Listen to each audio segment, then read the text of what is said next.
கோடிதண்டலம் கிராமத்தில் உள்ள அருள்மிகு ஸ்ரீ செல்வ விநாயகர் மற்றும் ஸ்ரீ பாலமுருகன் திருக்கோவில் அஷ்டபந்தன மகா கும்பாபிஷேக விழா நடைபெற்றது. செங்கல்பட்டு மாவட்டம் மதுராந்தகம் அடுத்த கோடிதண்டலம் கிராமத்தில் உள்ள அருள்மிகு ஸ்ரீ செல்வ விநாயகர் மற்றும் புதியதாக அமைக்கப்பட்ட ஸ்ரீ பாலமுருகன் திருக்கோவில் அஷ்டபந்தன மகா கும்பாபிஷேக விழா விமரிசையாக நடைபெற்றது.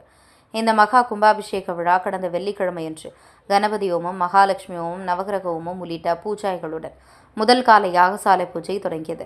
இதனைத் தொடர்ந்து இரண்டாம் கால யாகசாலை பூஜை, மகா பூர்ணாகதி உள்ளிட்ட பூஜைகள் செய்யப்பட்ட புனித நீரினை யாகசாலையிலிருந்து புனித நீர் எடுத்து வரப்பட்டு சிவாச்சாரியார்கள் வேத மந்திரங்கள் முழங்க கோபுர கலசத்தில் புனித நீர் ஊற்றி மகா கும்பாபிஷேக விழா நடைபெற்றது. இதனைத் தொடர்ந்து ஸ்ரீ செல்வ விநாயகர், ஸ்ரீ பாலமுருகன் ஆகிய சுவாமிகளுக்கும் புனித நீர் ஊற்றி மகா கும்பாபிஷேகம் செய்யப்பட்டு மகா தீபாராதனை காண்பிக்கப்பட்டது. இந்த கும்பாபிஷேக விழாவில் சுற்றுவட்டார பகுதியிலிருந்து ஏராளமான பக்தர்கள் கலந்து கொண்டு சாமி தரிசனம் செய்தனர்.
செல்வ விநாயகர் ஆலய உருவப்படுத்த ஐம்பொன்னால் செய்யப்பட்ட காயினு பாலமுருகன் இப்படித்தோட சாமி படம் அனைத்து ஒரு மஞ்சள் பையில போட்டு